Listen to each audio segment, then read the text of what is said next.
Hello everyone, I'm Shivani, the Vice President of STEM Leo Club, and today's video is going to be our second installment of the InSights interview series. Today, Lexi Tang, a junior at STEM, will be interviewing Ms. Patricia Kelly on her experiences as a blind individual.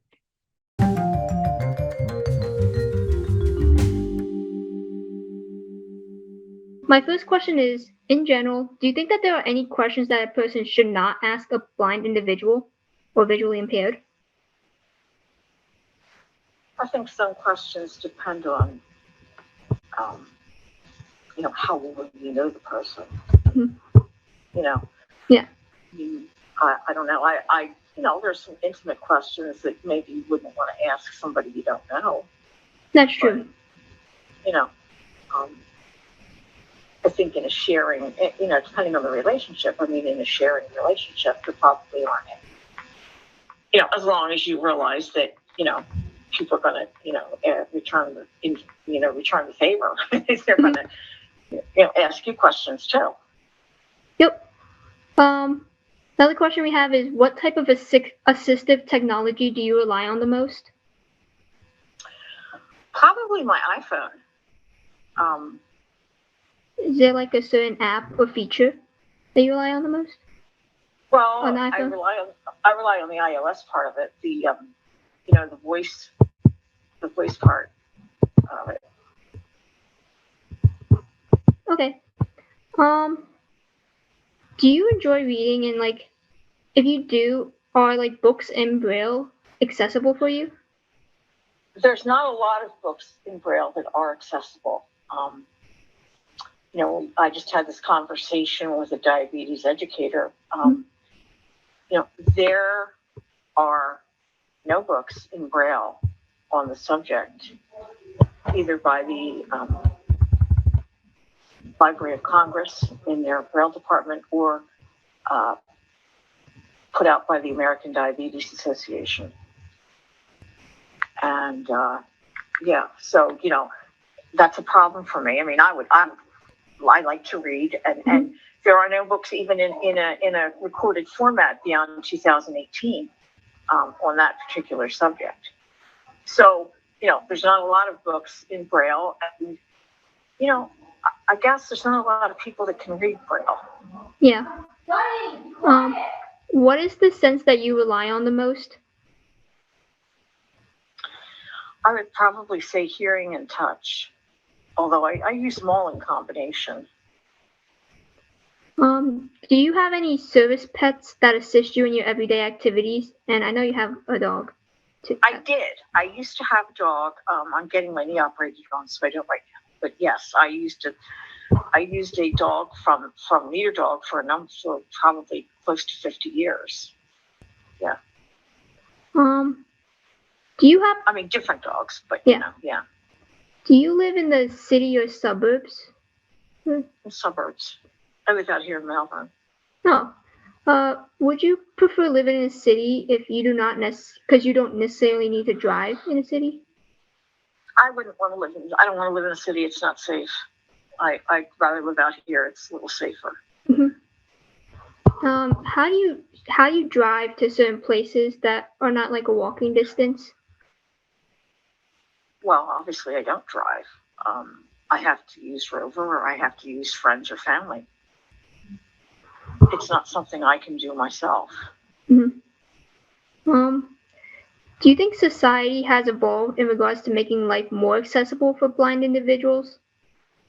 No, I don't. I don't think they have. I don't think unless they're forced to do so, they will. Do you have any suggestions to make it more accessible? Well, I think making public transportation more accessible for everybody would be a good thing. Mm-hmm.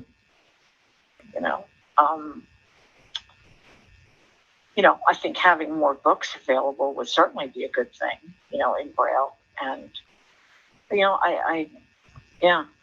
but I think the biggest thing we need is transportation. Are there certain things that you try to avoid doing if you can? Try to avoid doing. I don't know. I don't think so. I mean, there's certain things that I'm not going to do. Like, for example, I'm not going to drive a car. I'm certainly not going to play baseball or football. You know what I mean? I'm not going to. And I don't, like, I'm not a sports person. I don't run track, anything like that. I mean, it's just not really safe. So, but other than that, no, I don't really avoid anything. How do you choose which clothes you want to wear every day? Well, it kind of depends on where I'm going, but a long time ago, there was a thing out where they called it doing your colors, and they went by what season of the year you were, like if you were spring, winter, fall, or summer. And so I based my color choices on that, and so I kind of know that I like to wear a lot of, I can wear purple, and I wear pink and fuchsia and that kind of thing. So that's kind of how I choose the colors. I don't necessarily know what the colors mean, but I know that they are something that go with my hair and eye color. So I use them, and then I try to get tops that are like that, and then jeans, for everyday use. And then for my workwear, I used to wear coordinated outfits, like I wouldn't say suits, but coordinated outfits, and I would hang them together. Sometimes for work, I would wear a lot of monochromatic things in colors that looked good, according to the charts that I had done. And I always hang my clothing together in outfits in my closet. Where do you work? Where do you work or used to work?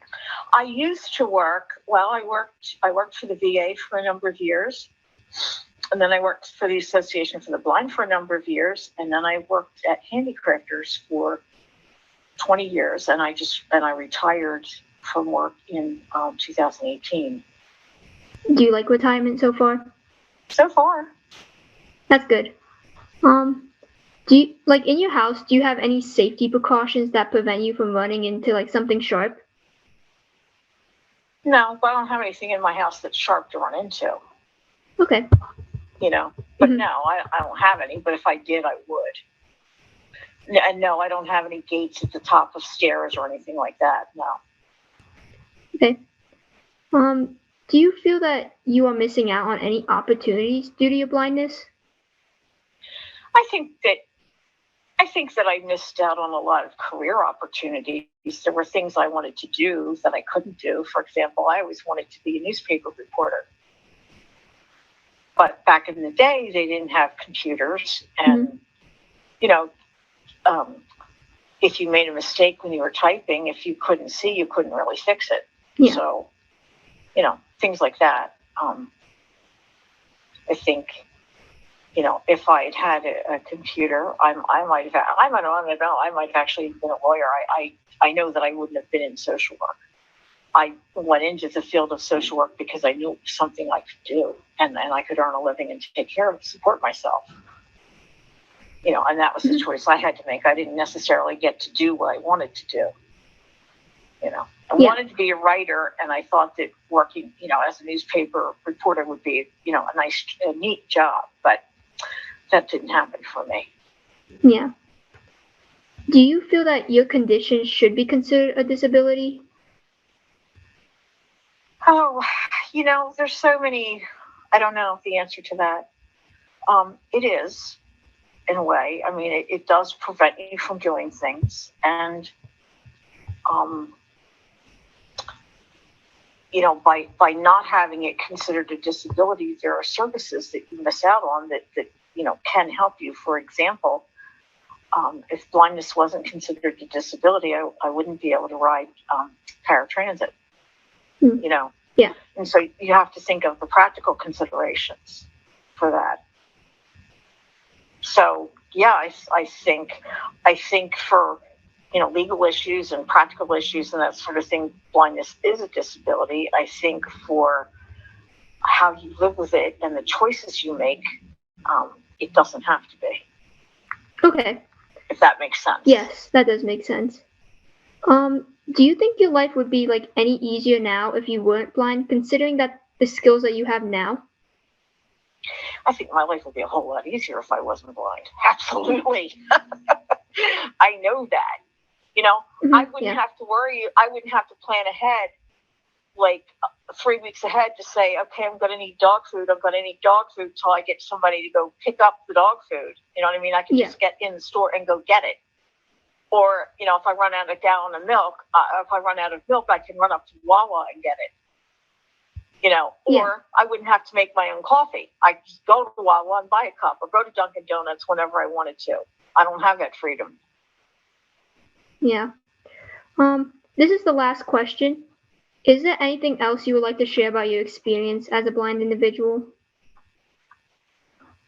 I can't really think of anything right now. I mean, you know, just to say that it was a lot of hard work. Okay. You know? Yeah. Okay. Yes. Thank you for your time.